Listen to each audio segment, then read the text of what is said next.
Vernet-Caron est créé en 1820 par Claude Vernet, mon ancêtre, qui peut s'appuyer sur déjà 2 siècles de savoir-faire armurier. Il remporte à cette époque le premier prix d'armurerie de la ville de Saint-Étienne, capitale de la langue française, pour un travail réalisé sur une crosse de fusil. 10 ans plus tard, il épouse Antoinette Caron, elle-même fille d'armurier, et regroupe leurs 2 noms pour créer le nom et la marque Vernet-Caron. Chez Vernet-Caron, nous fabriquons des armes de chasse depuis l'origine, fusils et carabines, d'abord artisanalement pendant de nombreuses années, puis au cours des dernières décennies, nous étions devenus un industriel de l'arme et nous avons décidé, en rachetant une entreprise et en créant l'atelier Vernet-Caron, de retrouver notre savoir-faire artisanal. L'atelier Vernet-Caron propose à ses clients des armes fabriquées sur mesure, à l'unité, selon donc leurs choix, leurs critères, leurs désirs, et selon aussi leur physique, leur morphologie. Le gros avantage de réaliser les armes à la main, c'est que nous pouvons donner la forme de la crosse en fonction de la personne. Et c'est vraiment notre point fort. Chaque client se voit réaliser l'arme en fonction de sa volonté, mais également en fonction de sa morphologie. Très important pour le tir. Chaque arme passe dans environ 20 mains différentes. Chaque personne a sa tâche bien spécifique. Les ouvriers artisans de l'atelier Vernet-Caron sont issus des plus grandes écoles d'armurerie européennes, Saint-Étienne principalement, mais également Liège. Arrivé dans notre établissement, le savoir-faire est transmis des anciens aux plus jeunes.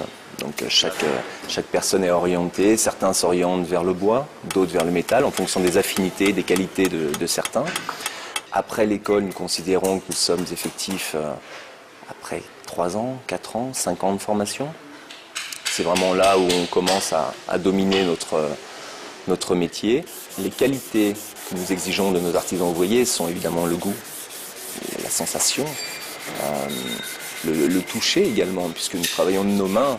Nous aidons un petit peu des machines forcément pour dégrossir un petit peu les pièces, mais tout est fait à la main, c'est du burin, de la lime.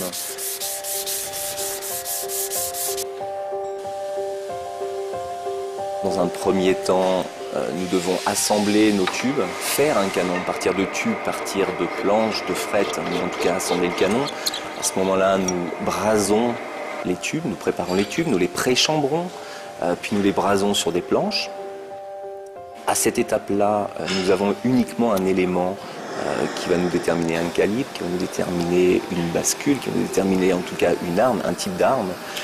Nous avons à assembler les bandes, elles sont à ce moment-là étamées sur les tubes. Le canon étant monté, nous pouvons le basculer.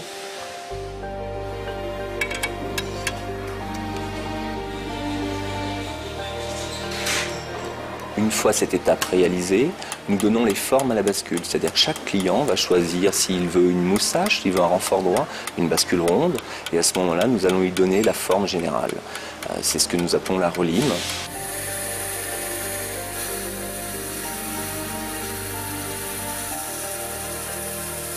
Cette étape étant faite, l'arme peut partir à la monture.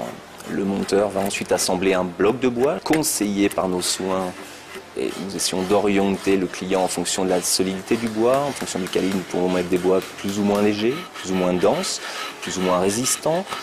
Nous avons un choix de bois qui est assez important. Nous allons les choisir en Turquie, à la source, de façon à trouver les plus beaux noyers, entre guillemets les premiers à choisir avant qu'ils arrivent en Europe. Le noyer sélectionné, l'ouvrier artisan découpe la crosse, vient y incruster la bascule, chaque pièce, de façon à vraiment réaliser la crosse. Elle rentre dans l'atelier, puisque c'est une étape qui se passe en extérieur pour être au calme. Arrivé dans l'atelier, nous lui donnons sa forme générale, la forme de la crosse. Nous faisons des joues si on a besoin de faire une joue, si on veut faire une crosse anglaise, nous donnons vraiment les formes adéquates. Chaque crosse ensuite est poncée au plus fin, de façon à donner un grain un peu plus soyeux pour la crosse.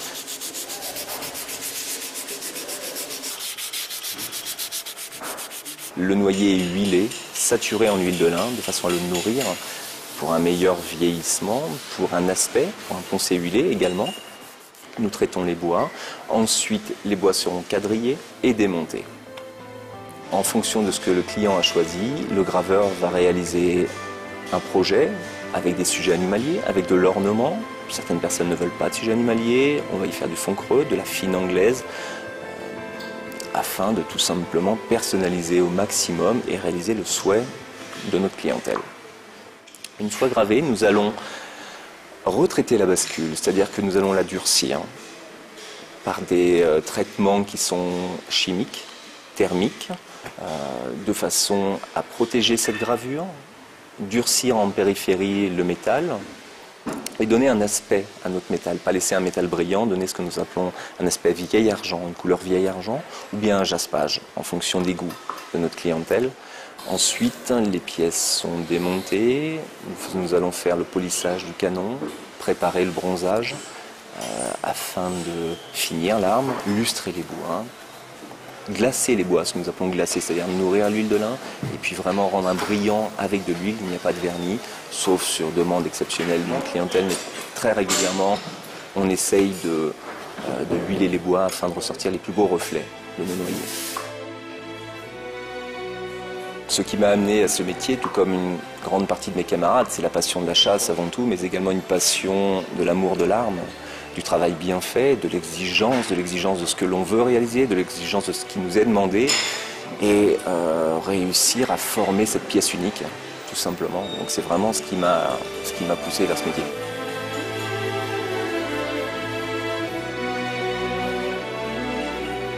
Il est évident que nous ne pouvons pas accepter la médiocrité, tant au niveau des formes que des finitions des pièces.